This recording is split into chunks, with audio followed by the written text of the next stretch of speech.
In today's episode, we're going to talk about how to set up a virtual wholesaling business. We're going to talk about how to make that transition from wholesaling locally to doing it nationwide. We're going to go over how to select a virtual wholesaling market. We're going to talk about different marketing channels to implement. We're also going to talk about how to tie up deals and then the different challenges that you'll experience not only in wholesaling, but also wholesaling virtually. To help us with that, we got Chris Logan. He's an investor and real estate coach. Welcome to the podcast. How are you? Hey, thanks for having me on. I'm doing great, even better that I'm here today. So looking forward to dropping some gold and having some fun. I love it, man. So let's get into this. At what point did you start wholesaling locally? And then why did you make that transition to wholesaling virtually? Yeah, so my wife and I got into wholesaling about 13 years ago, right? And originally, when we first started wholesaling, virtual wasn't even a thing, right? This was back in 2012. It was like 3 years after the crash, and virtual wasn't even being talked about back then, right? So we started out the only way we knew how, which was wholesaling locally. So we did that, and we learned to do that from a 3-day boot camp from one of those Robert Kiyosaki events that came to Tampa. And, that was a really big game changer for us because I used to be under the assumption that to get into real estate, you need to have tons of money in the bank, you need to have perfect credits, you can get loans and all these things. And that the only way to make money was like fixing and flipping properties or holding rentals. So I had no idea that this whole other avenue to get started in real estate for people who are just starting out, where you didn't need a lot of your own personal money, you didn't need like good credit or tons of money in the bank or anything like that. And you could literally just take a piece of paper and flip it for tens of thousands of dollars and do it over and over again, right? So when we found out about that, we were like, man, we are in, this is what we want to do. And we used that strategy to leave our corporate jobs in 3 years. And then from there, we went into it full time, doing it locally. Fast forward 2 years before COVID, we thought to ourselves that we were doing a lot in the business, right? Like my wife was running appointments. She was meeting with all these sellers and everything. And she'd come home at the end of the week after doing like 15 appointments and just be exhausted. I just see it on her face, right? And so I was like, there's got to be a better way. So, a few weeks before that, we had actually got sellers to agree to our price, like over the phone, did the contract through DocuSign. And I was like, man, that was so cool. We didn't have to go to a property. So we thought to ourselves, what if we could do this on every transaction, right? What if we didn't just have to do this on one, but we could do it on all? We never had to drive properties ever again, right? So that was really where our idea of virtual started. And 2 years before COVID, we came out with a complete system to be able to do it. In our top month, we put 22 deals under contract, all over the phone virtually. And before that, we were only doing about 4 to 5 deals a month when we were driving to sellers in person. So when we could take that time of sitting in traffic, driving to properties, meeting buyers at properties, meeting sellers, showing up to properties and sellers don't show up, those types of things. And you can roll that time into talking time over the phone, talking with sellers and doing deals. Like it really just kind of blew us up. And then from there, we were like, we're never going back. So when the pandemic hit, there was a lot of people that got caught with their pants down, right? They were like, man, I don't know what I'm going to do. I can't meet with sellers. And that ended up being one of the best years we've ever had because we were already settled in the virtual side. So fast forward from there, we scaled the business to over 7 figures and put a team in place. And now we're really passionate about showing others how to get started in this and how to go from, starting out to landing their first deal and doing deals consistently. I'm imagining that a lot of the people that you tell about virtual wholesaling who only wholesale in person, there's like a mental roadblock, meaning like, oh, I have to meet with the people in person, or if I don't meet with them in person, I won't be able to do it. What were some of those mental roadblocks that you guys had, or even that your students have? And then how did you guys overcome those? Yeah, that's a great question. So for us, like the biggest mental roadblock, the territory that we started to go virtual in first was our home market. And it's actually harder to go virtual in your home territory than it is in a territory that's like 2 or 3 hours away or another state, because you're always tempted to get in the car and drive to the properties, right? You're like, oh, this one's like 10, 15 minutes up the road, 30 minutes up the road. I'll just get in my car And my wife's like, nope, that's not our process. That's not our process. So there's a level of restraint that you have to have in the beginning, and you have to like really fully commit to that process, right? So that's one of the mental hurdles, is like the feeling that if I don't meet with this seller, like in the beginning, you're going to get pushback, right? And you have to stick to your process. So the mental hurdle in the beginning is like a seller says, well, I only, feel comfortable moving forward with someone that I can meet in person. Right. And now, of course, we know what to say when we come up with that. So it's not even a big thing. But back then it's like, oh man, this seller only feels comfortable meeting people in person. Like, I just got to go. Right. But something amazing happens when you fully commit to the process and you stick to your process. Sellers will conform to that. Right. So whenever we have a seller that says something like, hey, I'll only work with you if I can meet you in person. Perfect. Not a problem. We're actually going to have someone from our team come to the property there. They're going to take photos. You're going to be able to meet them. And they can also bring the agreement with them and review it with you just in case like you have any questions or anything like that. Right. So it's very simple. And when you say it confidently like that, the sellers don't push back. They're just like, okay, no, that makes sense. Got it. Amazing. Okay, cool. Yeah. So let's talk about like when it came time to expansion, like how did you select the right market, or how do you know if the market is like oversaturated? How do you know if the market has enough properties that sell at a discount?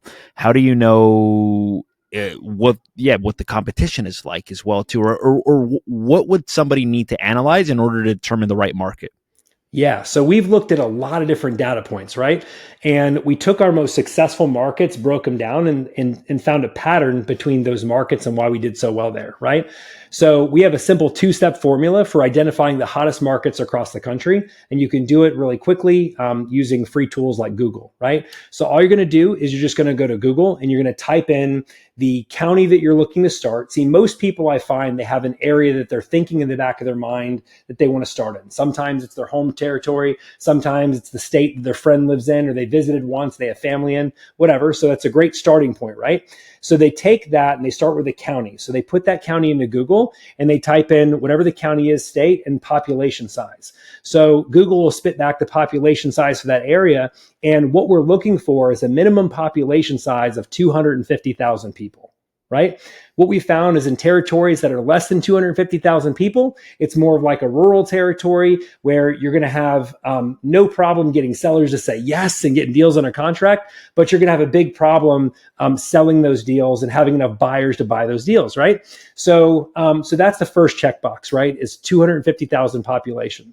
The second checkbox is going to Google again and typing in that same county, state, and median home price. Now, if there's anybody listening who doesn't know what the median home price is, if you picture houses on a timeline where you have the $50,000 and less houses on the left and the multi-million-dollar house on the right, the median is the one in the middle. It's the most common type of house being bought and sold that everybody can afford. And we're looking for that amount to be a minimum of 200,000 and a maximum of 450,000. And what we found is wholesaling in that range is like the perfect blend because it gives you the ability to be able to do deals without too much quote unquote competition. And at the same time, to be able to make healthy margins on your assignment fees, which is how we make money as a wholesaler. And it's the difference between the price we agree to with the buyer and the price we agree to with the seller, right? So those two things we found, if a territory passes those two checks, then it's a great territory to start. And then, of course, we share with our clients like how to dive even deeper and see the cash transaction volume per zip code so they can really like dial it in. But that right there, that 2-step method, if you didn't do anything else, like that is like the 2-step to be able to have a successful market starting out. How do you? Because my buddy did something similar, and he was analyzing data, and he was talking about how to analyze the cash transactions as well too. But to be honest, at that time, it kind of went over my head.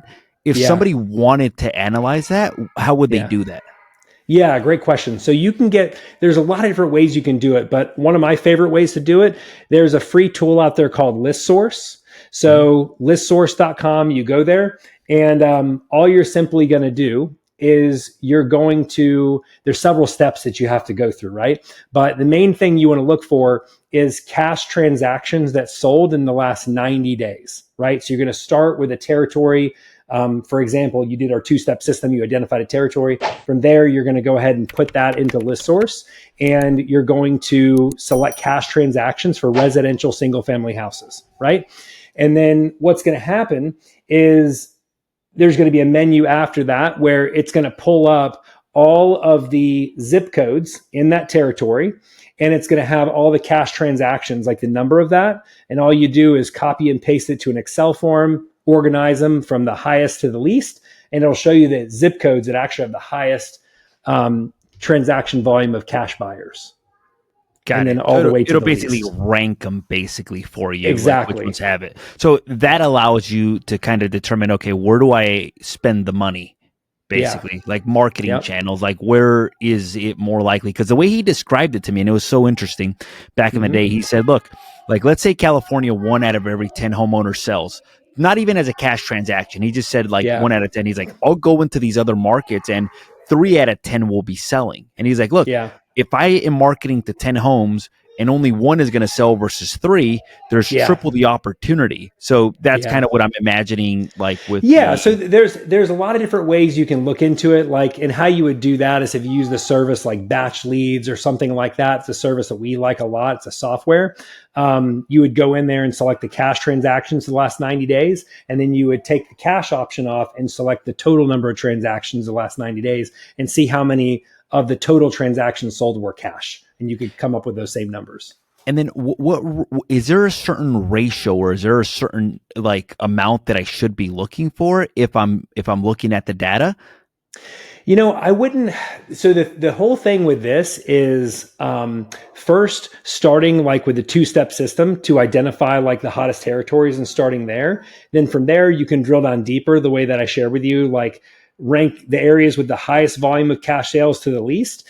And then what you want is you want a minimum of 20 cash sales in the last 90 days in zip codes for them to be considered like worthy. Anything less than that, it's just not worth it, because there's not enough deals. Basically, there's not enough only deals, 20. Like even if you got all 20, it's kind of like which is unlikely, Yeah. And then the other thing on that is the other side to that is when you're identifying those zip codes, right?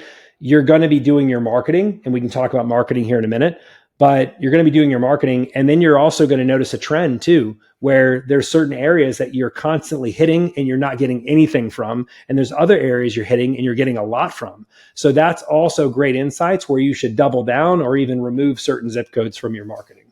But that comes with starting out in the beginning with a two-step plan, identifying the hottest cash buyer zip codes, and then from there, seeing which zip codes are actually performing for you the best. Got it. Okay, so let's jump into marketing. And I love this approach because even like if you're a real estate agent or if you're somebody looking to get into wholesaling, I think just having the data first before you jump in, like even realtors are like, hey, I want to get into farming. And I'm just going to start farming this neighborhood with no data whatsoever. Don't know who's or hold on, let me backtrack before we get into the marketing. Now, let's say that there is a good number of 20 sales. Do you guys look at it from a competition standpoint? Meaning like, okay, like, cause I thought about farming, like, hey, look, if there's one agent that dominates that area, it's going to make it even harder to basically penetrate that. How do you analyze the competition aspect of it? Or is that something that you guys even take a look at? Yeah, no, that's not something we really take a look at in the beginning, because that information isn't like as readily available as it is like on the agent side, So with wholesaling, we don't really take a look at that. Really what we do is we get our base of the two-step, identify the zip codes that have the most cash transactions the least. And then from there, we start our marketing. But we usually like to start with like the top performing 6 zip codes first in a new territory. And the reason we do that is because we don't want to go all in on an area that hasn't been proven yet, right? So we identify the top 6 zip codes we hit those areas hard. And once we have proof of concept, we have leads coming in that are qualified leads, right? Or we're getting deals on our contract. From there, it's like, yes, that area hit. And so now we're going to go ahead and get the rest of the zip codes and just go into that area heavy, right? So there's a lot of different ways you can approach it. But I find when you're approaching new territories that you're not familiar with, that's a really safe way to go about it. So you're not like blowing your entire marketing budget like right out of the gate and something that may not even pay out for you. Yeah, just kind of looking at it from that perspective. Yeah. Great. Any other metrics that we look at? And by the way, this is fantastic. Yeah, great. Thanks. That is really where I would start out for picking territories. If you just start out there, keep it very simple in the very beginning, and you can always dive deeper. There's like 100 other things you could look at, and we could talk about this for probably like another 45 minutes. I'm really passionate about this stuff, and I love the data. But the big thing in the beginning is just keeping it simple, right? Keeping it simple, following a proven plan, and then from there, just paying attention to the type of leads you're getting, paying attention to if you're getting deals on our contract, and kind of going from there. Got it. Okay. So let's jump into the marketing channels. Like what marketing channels do you guys recommend for some of your students? Yeah. So the marketing channel I recommend for our clients, there's really only one marketing channel I recommend people starting out with, and that is cold calling, right? Because if you can cold call for 90 days, right, you will have a 10-year education in sales and marketing. Most people suck on the phone when they first start, right? And that's okay, right? But the more that they make the calls, the more confident they become. And once they gain that confidence and that momentum, that's where it becomes fun and they start actually seeing results from it, right? Picking up the phone and making calls is like the fastest way to get in touch with homeowners. And if you can make money, and get deals from cold calling, then when you start investing money in like marketing campaigns, like direct mail, pay per lead, pay per click, like you're going to get a significantly higher return because you know how to handle that opportunity. So let me ask you this, like, how does the previous data help in cold calling? Meaning like, are you cold calling that zip code or are you cold calling like different lists? Like for example, like tax delinquencies, probates, obituaries, bankruptcies, or whatever it is. Yeah. So great question. So what we do is we take those zip codes, right? And then we go into a service like Batch Leads, and we go in there and we pull lists with different levels of motivation, right? So like you talked about, right? Vacant lists, pre-foreclosure lists, delinquent tax leads. We pull tired landlords, senior owners, all the different types of lists, right? So we pull those and then we skip trace those, which is literally just putting a phone number with a property address so you could pick up the phone and reach the homeowner. And then from there, we're taking those lists and we're uploading them to Batch Dialer, which is the dialer we use. And from there, we're smiling and dialing, hitting the phone, making calls, making those contacts, because we believe contacts lead to contracts. And having those conversations. And we found anywhere from 25 to 35 leads turn into a closed deal. And what we define a lead is someone that has the 4 pillars of motivation, right? We were able to find out the price, how much the seller wants for the property, the timeline, how soon are they looking to sell and close, the condition, right? What's the condition of the property? Has it been remodeled in the last, 10 years or 5 years? And then lastly, the motivation, their burning why, like the reason they need to sell that property. What's even making them open to a conversation? And once we have those, it only takes 25 to 35 of those to equal a deal. I love it. That's fantastic. Okay. So if I'm understanding correctly, you'll take the zip codes where there's more cash transactions. Then you'll basically look up what different sellers have different motivating factors in those zip codes, and then focusing on reaching out to those sellers in those zip codes because they're more probable to do something versus other zip codes where there's no cash transactions, basically. Yes. So we got like the zip codes with lots of cash buyers. Then we have the lists of sellers in those zip codes with lots of motivation. And it just puts us in a really good spot to where we have leads coming in areas that are proven. One of the biggest mistakes I made as a wholesaler when I first got started was focusing on areas that, number one, buyers didn't want deals, and number two, that was very tough to get deals, and it was very unlikely that I was going to get a wholesale deal there, right? So I targeted all the wrong areas in the beginning, and then once I shifted to this method right here, totally changed the game. I started getting leads that come in that were pretty much all wholesale deals, and it made it much easier to scale and grow the marketing machine. Which is what you want. So instead of getting like 100 leads to one, Yes. you're getting 35 to one, which is a lot better of a ratio, basically. Totally. Now, let me ask you this. Now, this has been a complaint for people around the country, that with like all the different filters that like spam likely or some of the different restrictions that are happening, that the answer rate has gone down. What are your thoughts on that? And then how are you guys teaching your students to combat that? Yes, I love this question. So a lot of people do this wrong, or they don't pay attention to these rules and everything like that, and it takes them forever to get in touch with homeowners, right?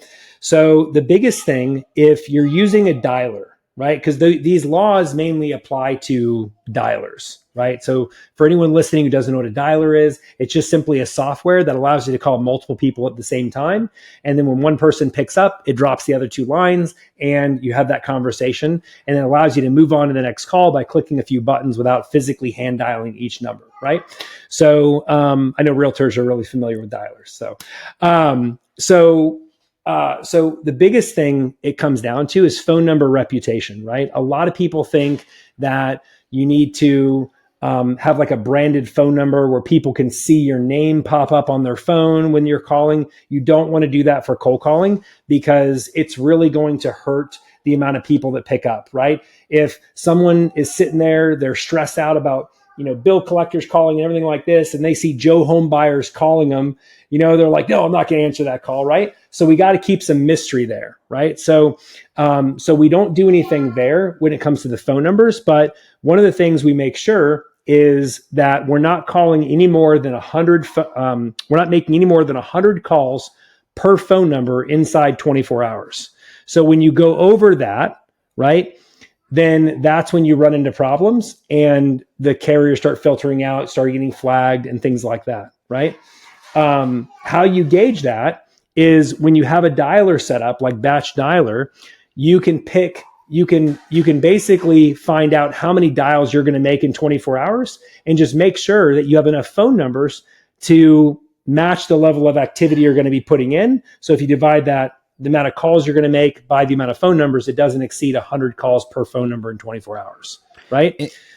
And that's pretty fast to exceed, I would imagine, with a triple line dialer, right? Like 100 calls is almost like nothing, right? Yeah. So we typically recommend, if people are going to start out dialing like 3 hours a day, right? We typically recommend people starting out with like 10 phone numbers on the dialer, right? Minimum. And then the second piece of that, minimum, right? So the second piece of that is local presence. So it's really important that your dialer has local presence, meaning that it'll match an area code from the phone number you're calling to the area code of that homeowner that has the phone number you're calling, right? So if you're calling somebody in a 407 area code, you need to make sure you have 407 phone numbers, because they're going to be much more likely to pick that up, right? So outside of that, we're constantly monitoring phone number reputation, making sure numbers aren't getting flagged. You do that just simply by putting the phone number in Google, doing a quick search, see if like RoboKiller or any of that like flag them. But what I really like about Batch Dialer, and I actually have a discount code for your audience if they'd like that. What I like about Batch Dialer is their advanced plan has a way to automatically monitor your phone number reputation for you. And then if the phone number ever gets flagged or someone reports it to RoboKiller or something like that, they'll automatically replace it for you. So it's totally hands off. That's amazing. Yeah, that's a great feature right there. Okay. Yep. And that's what I was going to ask you next. Why Batch Dialer versus other ones? And then also like for skip tracing phone numbers, what recommendations you have? Because I'm imagining like, hey, look, if you're going to be making phone calls, it obviously helps to have the best phone numbers. Yes, totally. Okay, so when it comes to batch dialer, the reason I like batch dialer, and I've tried pretty much all the dialers out there, right? Even the high level call center ones, because we have a call center over in Bangladesh where we staff people for our coaching clients. But the reason we like batch dialer is because it's simple, right? Anybody can use it. It doesn't matter how young or how older they are, how computer savvy, not computer savvy, tech savvy, not tech savvy. It's very, very simple. You just log into the dialer, you hit play on your list, start, and you're rocking and rolling. A lot of dialers are very complicated, and it makes it very hard for people to figure things out or even have the motivation to continue. The other thing is the minimum criteria that you need to look for on a dialer, if you're looking at different dialers, is making sure you can receive inbound calls, right? Because a lot of dialers out there make you send inbound calls to voicemail, and that is killing your lead flow. We analyze it from basically seeing the amount of calls that came in and went to voicemail versus the calls that came in that turned into leads. And we found that by sending people to voicemail, we were leaving about 25% of our leads on the table. I don't even want to think about how many deals we lost by doing that, right? So what happens when you're on a dialer that can handle inbound calls, the dialer's making calls, and in between it making calls, if someone calls you back, it pops up on the screen, you click answer, and then all their information shows up, their property, everything like that. And then when it comes to skip tracing, we like batch leads because batch leads actually gives you 10,000 skip traces with their base membership of like $139. And brother, we used to skip trace, well, we still do, but we used to pay to skip trace 250,000 records a year. And that gets expensive after a while, you know? Oh, yeah. So the fact that batch can do 10,000 with the base membership, and then the next one up from that, I think is like 30,000 records a month and then 75,000, it just saves you tremendously on that. I love it. Now, at some point, like let's say that that you teach your students to start off potentially with cold calling. At some point, I imagine that they graduate into some of the other like lead sources, like for example, like direct mail, pay-per-click, pay-per-lead. What are your thoughts on the other lead sources, or do most of your students always just stay in cold calling? Yeah. So the path that I've seen with our clients is they start off cold calling themselves, right? And then from there, the next step is to automate that, right? So then they bring on a cold caller to be able to make the calls for them. So now they can focus on talking with sellers and doing deals. And then the second marketing channel that we found that's been very, very effective for our coaching clients has been pay per lead. So we have a great source for that. And it's a really great source to balance out the cold calling. But the big thing is when I first got started, you know, I wanted to immediately start with a type of marketing that bring me leads a lot faster and easier than cold calling. And my mentor told me this, and I share this now with all my clients. He said, if you can't make money from not spending money, then you have no business spending money to try and make money, right? Too many people when they're first starting out, they're like, I don't want to cold call, so I'm going to drop 5K on direct mail. But guess what? They don't know how to handle the calls. They don't know how to overcome the objections. They don't know how to be a good steward of their leads and do follow-up, right? So the issue with that is that they're losing a lot of money. So when they start off with cold calling, they're set to better be able to handle that opportunity and be a good steward of that. And then as a result, make a higher return because they understand follow-up and how that works. So Chris, we've talked about like obviously like the marketing. Now let's talk about like tying up the deals basically. So I think that's the part, like what I've told a lot of the people that I work with is just getting the lead is somewhat the easy part. I think converting is where people need the most help with. So what advice would you give to people looking to tie up deals over the phone, and how is that different than tying them up in person? Yeah, great question. So when you're tying them up over the phone, it's a lot easier, mainly because there's a lot less variables that you have to be concerned about when you're just getting started, right? So when you're just getting started, the seller is looking at everything when you come to their house. They're looking at the car you pull up in. They're looking at the clothes that you're wearing. They're looking at your age. Are you old enough to buy their house? Or do you have money? They're looking at your body language, like, you know, because a lot of things that people don't realize is your body language can say a lot. right? You may say one thing and your body language may say something else, right? And so when you're doing this over the phone, it takes all of that out of the equation. And the only thing the seller cares about at that point is, can you solve their problem? That's it, right? So it takes away a lot of the distractions, saves you a lot of time from driving the properties. And when you're having the conversations with sellers, the biggest thing, there's two things that can set you up for success. Number one is being the reluctant buyer, right? The reluctant buyer is someone who's like, I'm not even sure if this is going to be a good fit for me, but I don't know, maybe I could ask you some questions and see if it's going to be a good fit. And from there, I can kind of let you know if the property is going to work for me, right? Versus having the different approach, being like, do you mind if I ask you some questions, please? And if you please sell me this property, that'd be great. I like the property. You know what I mean? Like, it's very, very different. So you want to be a reluctant buyer. And I feel like it's hard for people to do sometimes when they're starting out, because they're like, I need this deal, right? But the biggest thing that can make it just be the biggest game changer for you is practicing detachment. Like, the seller needs you more than you need them, right? If it doesn't work out, you're going to pick up the phone and call somebody else that you can help, right? And it's totally up to them if they want to receive that, right?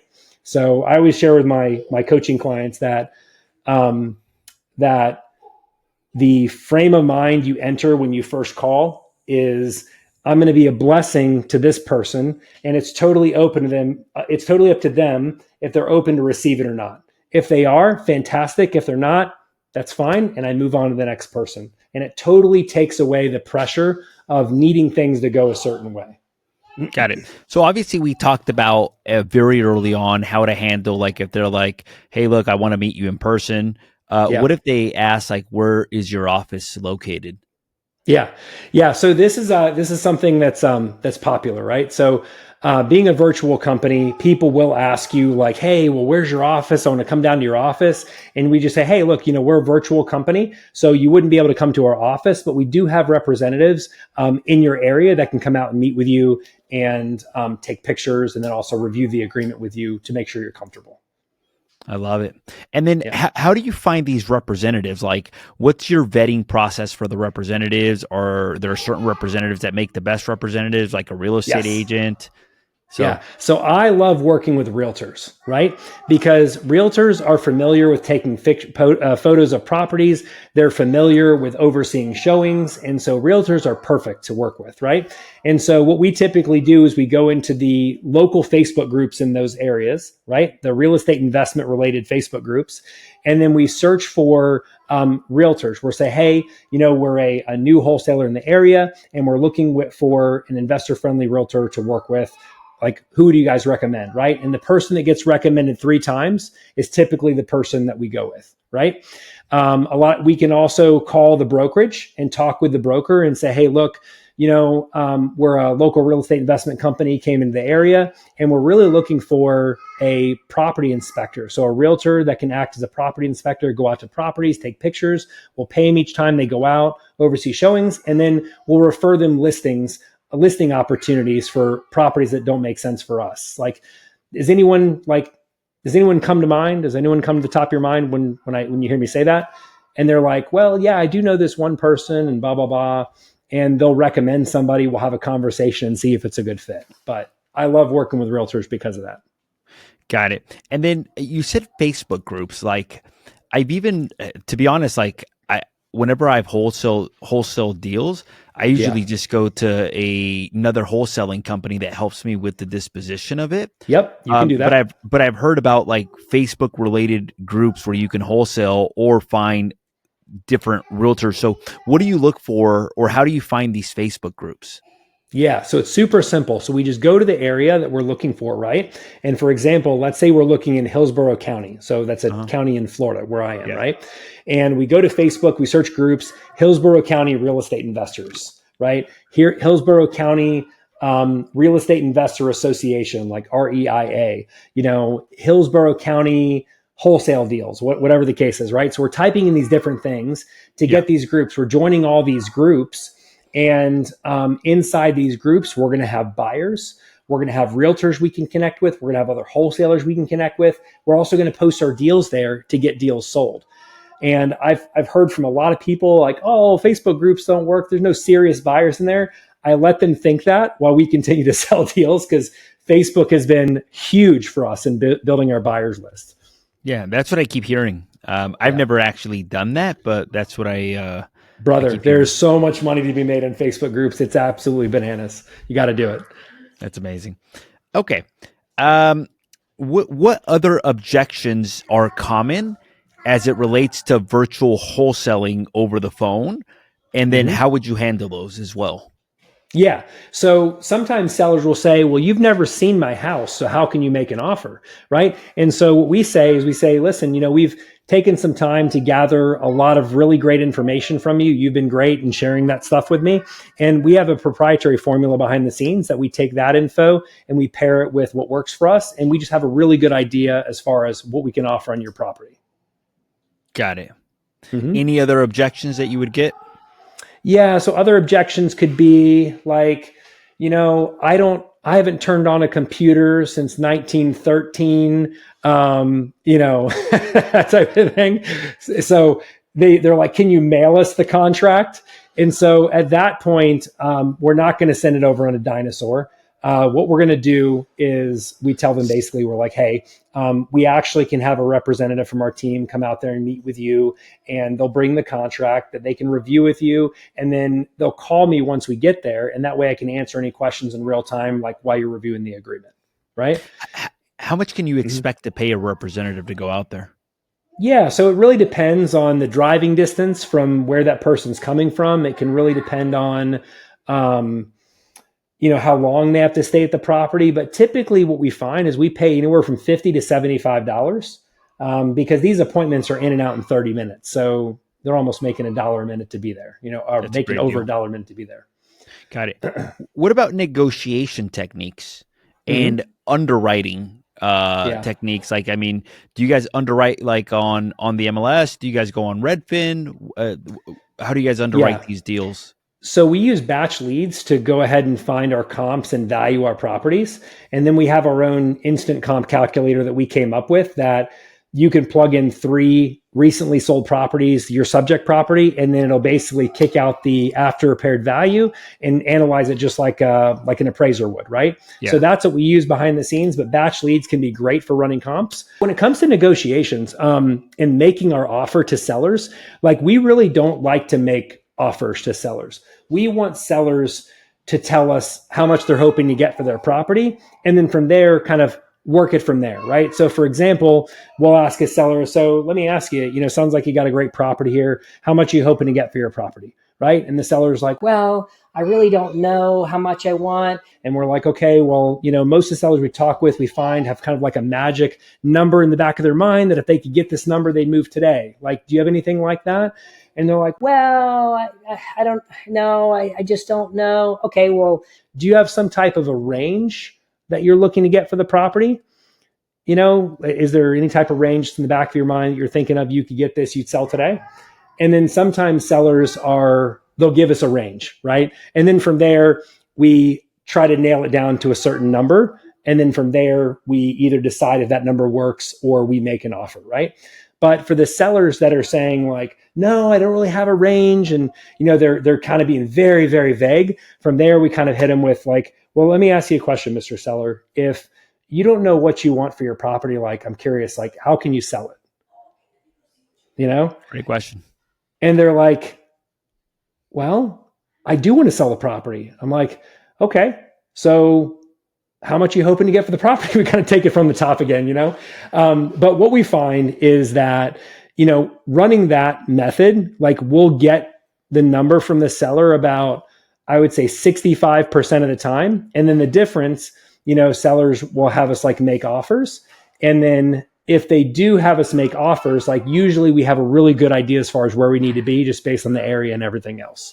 Yeah. So, and then the only other obstacle that comes up sometimes is you have those sellers that are like, hey, well, my property, the property across the street sold for X, Y, and Z, and you want to offer me this. And so then we just kind of have to walk them down that path. So for the students that you guys mentor, what would you say some of the biggest challenges that they have when doing the virtual wholesaling? or what are the different challenges and struggles, or even running a virtual wholesaling company? What are the different like day-to-day challenges that you guys experience the most? Yeah, for sure. So the biggest challenge that I find people have when first getting started in virtual wholesaling is getting out of their own way, right? A lot of people kind of get stuck into this thing where it's like, well, what if the seller says this? What if they say no? What if they curse me out? What if they X, Y, and Z, right? And the biggest change I've found happens when they get out of their own way. They pull all that aside and they just pick up the phone and make calls and run and just do the activity. Because if they do the activity, they will get the end result. So that's usually where it comes from. And we help them overcome that by showing them how to grow a cash buyers list in the beginning. We're all about find your buyer first, right? You find your buyer first, find out what they want. You go out and find deals for what they're looking for and you bring it to them. When you do that, wholesaling becomes so much easier. And then outside of that, we really go to work helping them with their mindset. I've had people come to me scared to death of the phone. They've invested in courses, other programs, and haven't gotten results. They come here, they get results because they finally went to work on their mindset and they discovered that one thing that was really holding them back. A lot of times people think it's tactical stuff like scripts, this, that, and the other thing, but really it's what goes on between their two ears when they're about to take action. And that's what we're really big in, like breaking that apart. Hey, how would you break that apart for somebody that is struggling to get on the telephone or to take action, basically? Yes. Or what do you typically find? So what we do is we want to find out what's the limiting belief holding them back, right? And usually people have a belief like, for example, I'm afraid that if I take action, that I'm going to make an offer to the seller, get it under contract, and I'm not going to be able to sell the property. Yeah. Right. So we fix that by helping them, by showing them how to find their buyer first. They grow their buyers list first. They have buyers, they have confidence, they make the calls, they get over that, right? Other people will come to me and say, Chris, like, I'm afraid that a seller might say no to me. So we reframe that belief by saying, look, rejection makes you rich. You hear no from a seller, that either means not now, or it gives you feedback that you can improve your presentation for the next seller that you're going to call, right? And the more that you do that, every no gets you closer to a yes, and just kind of like hammering that and showing them how no is not a bad thing, but it's a critical thing you need to be able to get the end result what you want, which is closing that deal, right? Some people have limiting beliefs around, well, if I don't want to call people because I feel like I'm bothering them. And then we reframe that belief by saying, listen, we are a blessing to the people that we call if it's up to them if they're open to receive it or not. Right. So it flips it from being a blessing. Because if the way I position to people, I'm like, look, I've talked with a lot of sellers that have worked with a lot of really bad wholesalers, just like I'm sure you've heard sellers work with a lot of really bad realtors. Right. And the thing is that we are truly, like, if you actually care about that seller and solving their problem, like, it is a blessing for them to work with you versus someone else. We've had sellers go with our offer that was like $20K less than somebody else. And I'm like asking them, like, well, hey, let me ask you, like, you said our offer was $20K less than the other guy. Like, why aren't you just going to go with him? Right? Why are you going with us? And they're like, yeah, I don't like that guy. He's a jerk, but you actually seemed like you cared. And I was more of like a number, more than a number. And so it's, a lot of people talk about competition, but there is no competition if you can just care about people, focus on solving their problems, and just being respectful. And like, it goes a long way. Got it. Last question I had was, you talk about building the cash buyer list first. Yeah. I'm imagining that that's a little bit different than what we were talking about earlier. How would somebody go about building their cash buyer list? I'm going to share with you a really, really simple way to grow your cash buyers list. Matter of fact, one of my clients did this and they added 135 cash buyers to their list inside of 7 days. Ready for me to share it? Yeah. Okay, cool. So what you want to do is you want to join all the local real estate investment related Facebook groups in your area, right? That's the first step to do that. The second step that you want to do is you want to go in there and you're going to see wholesalers posting deals in these groups, right? And in the comments of that deal, people are going to say, I'm a buyer, I'm a buyer, I'm a buyer, I'm a buyer, right? So what you want to do is you want to friend request these people, shoot them a DM, and then say, hey, I saw you recently commented on this deal in the X, Y, and Z Facebook group. Was that like a one-off thing for you? You're still looking to buy right now? and they're going to say, no, I'm still actively buying. Great. Just curious, are you a wholesaler, cash buyer, or realtor? Right. And they're going to be like, well, I'm a cash buyer. Great. What areas are you buying right now? What areas do you want to stay away from? What types of properties you want? You just have an organic conversation and say, look, we should have some properties coming in this area soon. Cool if I add you to my off-market list. Yes, great. Add them to an email list. Several things. That they're buyer type, they're a cash buyer, wholesaler, realtor, where they're buying, the type of properties they buy, and that they're ready to buy right now. So you do this and you just spend an hour a day doing this. And my guy, like you can blow up your buyers list by doing this. And what difference would it make if they're a wholesaler, a realtor, or just a regular investor? Or how would you segment that? Yes. So this is really important to know, right? So a lot of people think you need to drill down deep with these buyers in the beginning, like get their social security numbers, like find out how many deals they've bought, how many they own, what street did they flip their last No, all that's like a waste of time, because when you're growing your cash buyer list in the beginning, it's all about lead generation, right? And then you don't care about that detailed stuff until someone makes an offer on your property. But getting back to your question, why that matters is because it really helps you understand like how you're going to work with that person when that person eventually reaches out to you about a property, right? So for example, cash buyers, it's good to know they're a cash buyer, because when they make an offer, you can say, okay, this guy is a cash buyer and he can probably close in the next 1 to 2 weeks, right? If it's a wholesaler, if they make an offer on the property, you want to make sure that you're not kind of confusing them with a cash buyer, and you want to find out like, are they just getting started? Like, do they got a big buyers list? Like, Are they trying to middleman the deal, basically? Yeah, well, like, we work with wholesalers all the time, so like joint venture, and that's cool. But the thing you really want to find out with a wholesaler is like where they have the most of their buyers, right? To see if it even makes sense to add them to your list. And then with a realtor, having them on your list, you want to have realtors on your list that have cash buyers as clients, right? So what I found is when you have those three types on your list, it just helps you with understanding like how to work with that person. So if someone reaches out, that it's not a cash buyer, they're a realtor or a wholesaler. And from there, you can kind of get in your mind already like, okay, if I move forward with this person, this is how it's going to go. I love it. Great. Any final pieces of advice? And then if somebody wanted to get in contact with you, like let's say they wanted to get involved in a coaching program, how would they do that? And what does that look like for any students as well too? Awesome. So final piece of advice, focus on one thing. Too many wholesalers get out there and they get started and they're focusing on, wholesaling, flipping, rehabbing. They want to do creative finance, novations, all these crazy things.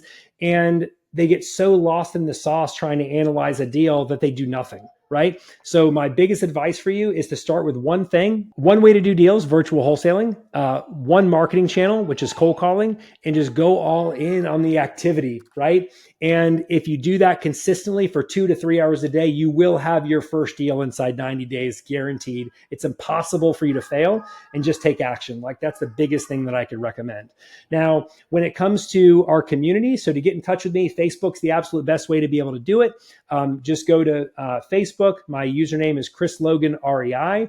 And I have a link on my page there to join my free Facebook group where we can show you what it looks like to go virtual, our systems, our processes, and how you can lock in your first deal inside 90 days and even get support on that journey if that's what you're looking for. So, Chris, I want to say thank you so much from the bottom of our heart. In today's episode, we went over how to set up a virtual wholesaling business. We talked about how to select the right market. We talked about what marketing channels to use, how to convert the leads. And then we talked about obviously different challenges that you'll have setting up a virtual wholesaling business. If you've enjoyed this episode, make sure to hit that subscribe button. If you feel that this episode would be helpful to somebody, make sure to hit that share button. Thank you so much. Appreciate it. And to our viewers, until next time.